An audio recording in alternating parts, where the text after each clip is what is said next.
Sabi sa advance wedding ko, maraming pera. Grabe, dapat maraming anak guys.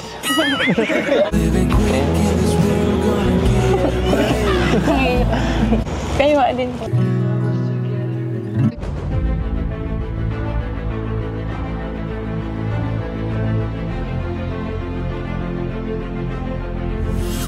Ayun, shoutout guys. Muli, welcome to my YouTube channel. Ito po si Kuya July, ang inyong katugang, ang inyong kalingap, na muling babati naman po sa inyo ng magandang araw, magandang gabi, saang sulok man po tayo ng mundo naroon.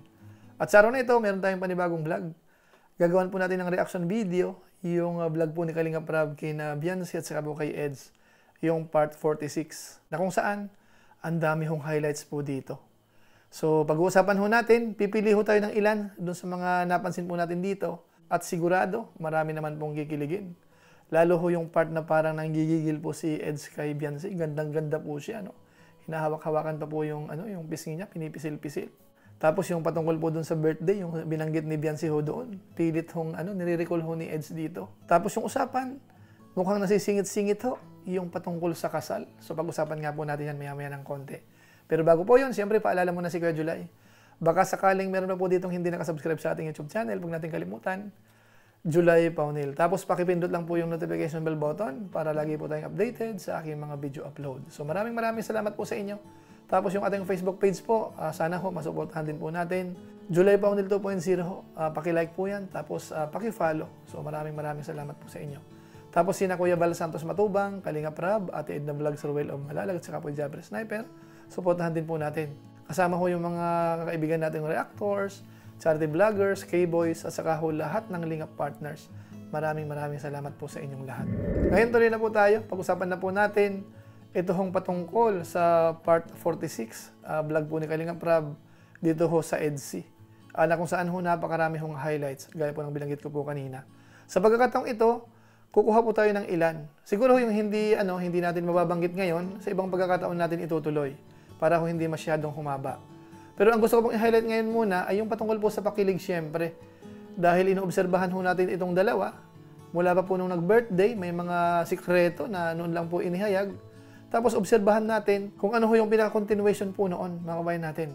So, umpisan po muna natin nung dumala ho uli si Eds kay Beyonce. At nadatnan po, pinapaliguan po yung baboy. Ito po yon. Hindi nagawa mo dyan? Opo. Nag-aano po yung baboy. Babawag ka? Tulungan na kita. Hindi na po. Pinapaliguan mo lang ba yan? Opo.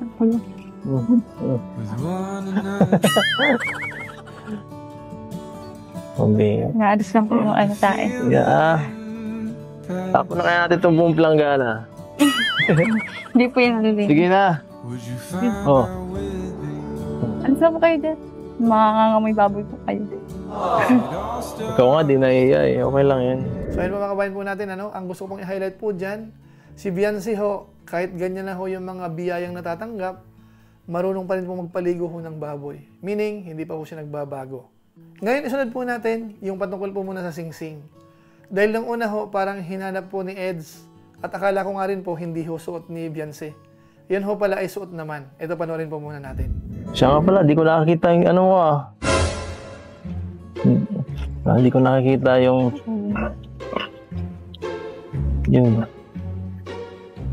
tanda. Yung binigay ko sa'yo, nawawala.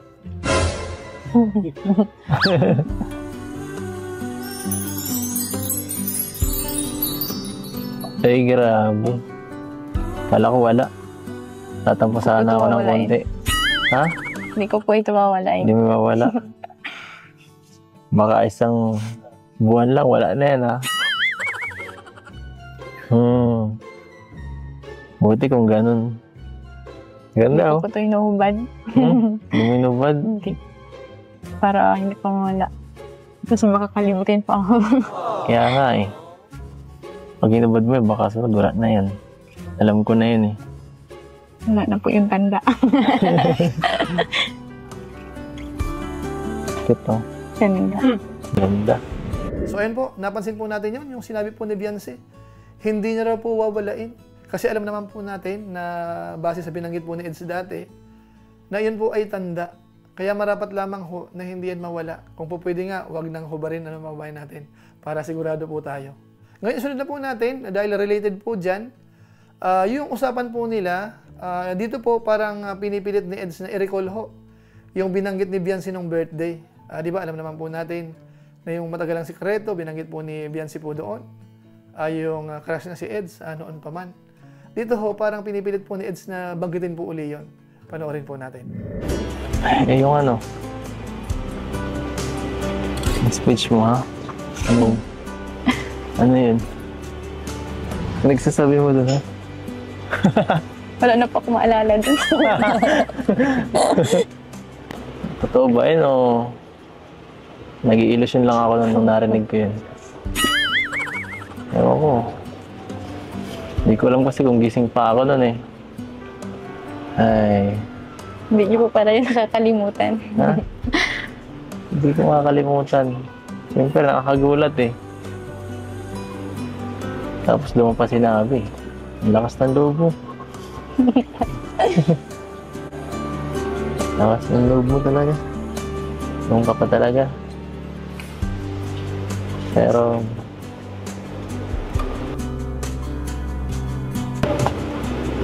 ano sunod doon?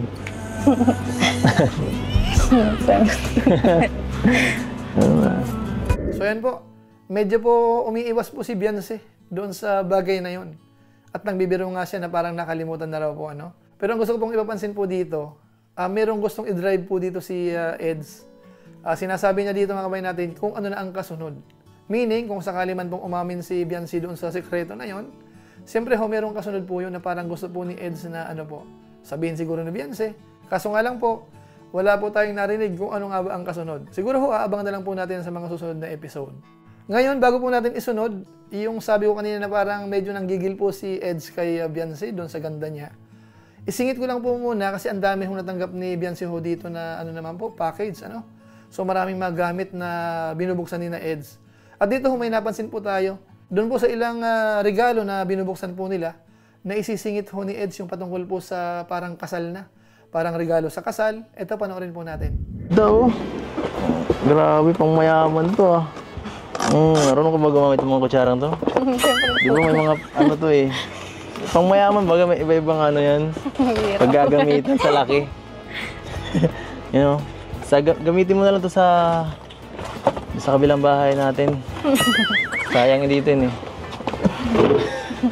Baka in-advance na Tita Mel ba para sa kasal yan ah. Ayan po ang laman. Siya nga. Abang hinala ko. Pangkasal ang regalo dito. So, plato. 62 pieces. Pag mag-ano ka talaga. Tawag dito. Ay, grabe. Salamat po, tita. Grabe sa advance wedding po. Grabe. Grabe, 62 pieces. Ilang ano to? Ilang tawang kakain, ano? Grabe, dapat maraming anak, guys. 62 pesos. So yun po, napansin po natin yun. Advance sa kasal na raw po yun. Dito po sa part ni Eds. Parang ano ho, parang uma-advance na po siya. Sa pakiramdam ko ho, siguro na i-imagine na rin ho, kaya naisip na rin po ni Eds na kung sakasakali na magkakasama sila. Parang ganun mga kabayan natin. Ano? Ewan ko lang po sa mga viewers ho natin, pwede nyo pong i-comment sa baba, sa comment section po. Pero sa pakiramdam ko, yung pananalita po ni Eds, parang parang may guide na, na parang okay lang sa kanya.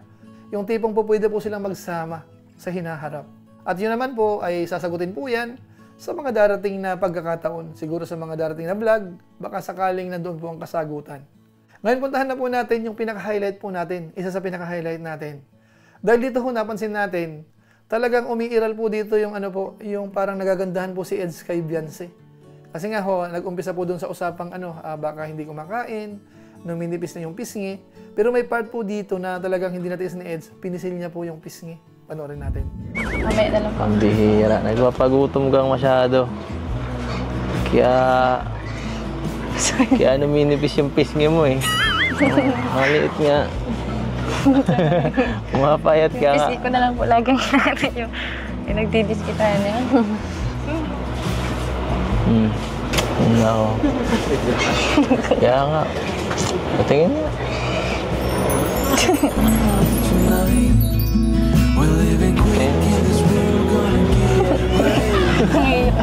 Wala na baga, wala na akong mahawakan. Wala. Medyo may konting gigil si Eds po dito, ano? Siguro hindi naman may iwasan kasi nga po ang ganda ni Beyonce. Siguro nagagandahan talaga si Eds doon sa, ano po, sa mukha ho ni Beyonce, kaya po pinisil niya yon. Pero maganda po dito, si Beyonce ay parang nagtangka rin pong gumante.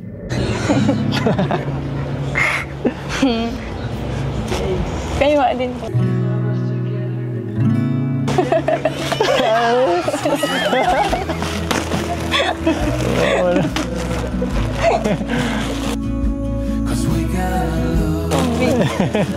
So ayun po, ang ganda ho ng lambingan ho ng dalawa, ano? Kumbaga, siguro yung mga viewers natin, tuwang-tuwa, ano? Kumbaga parang sapat na yung mga usapan lang nila, yung kilos po nila. Kumbaga parang okay na, no?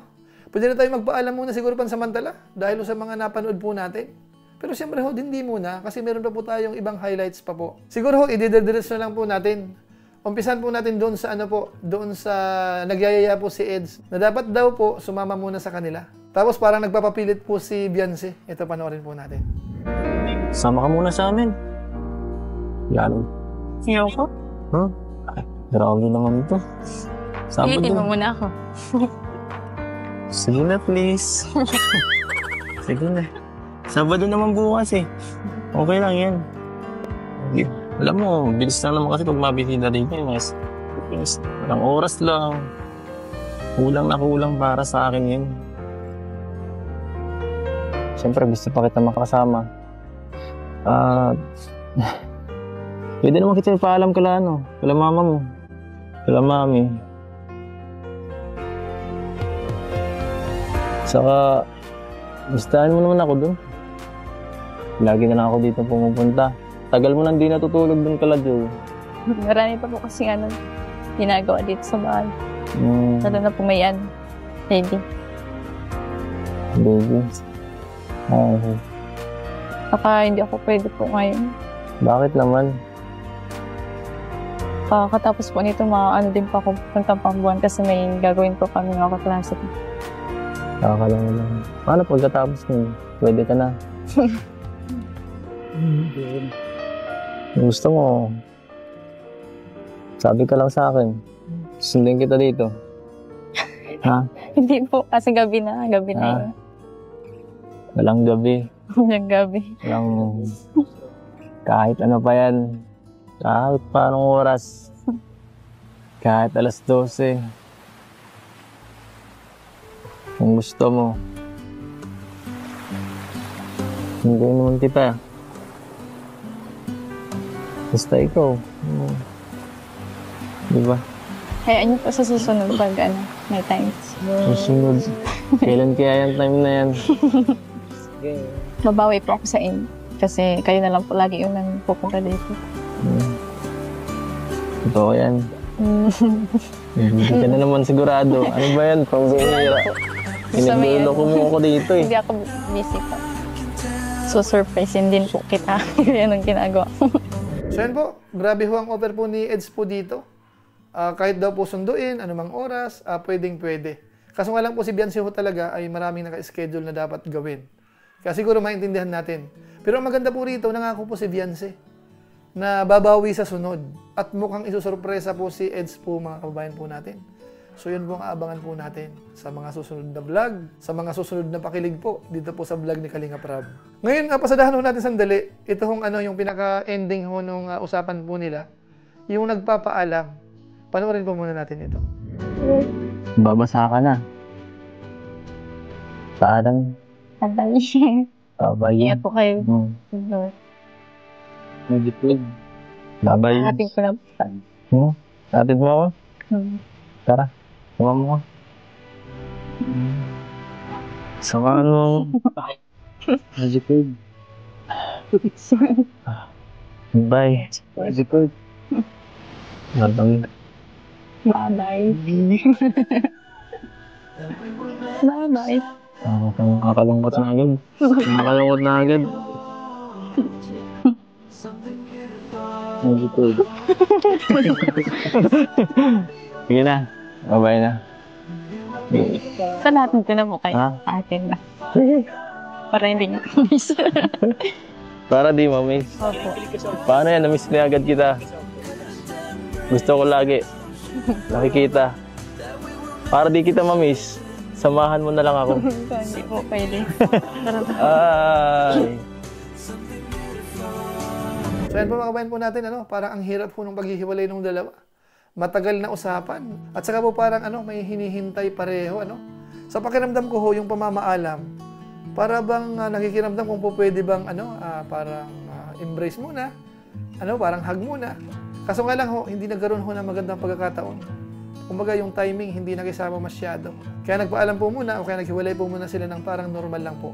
Wala ho muna yung inaasahan ng iba. Parang kahit shake hand siguro, o kaya hug, wala pa po yun. So abangan po natin sa mga sunod na episode, baka doon po natin mapanood yan. Pero sa kabuuan, napansin natin yung pakilig po ng dalawa, sobra-sobra. Yung kanilang titigan ay talagang busog na busog mga kabayan po natin. Kumbaga, kahit po yung dialogue lang po nila, yung usapan nila, talagang masaya na po yung mga viewers, yung mga EDSI fans po dyan. Alam ko po yun, masaya po tayong lahat. So siguro po, yan lang po muna ang ating reaction video, pero gusto ko lang po munang i-shoutout po ang mga sumusunod.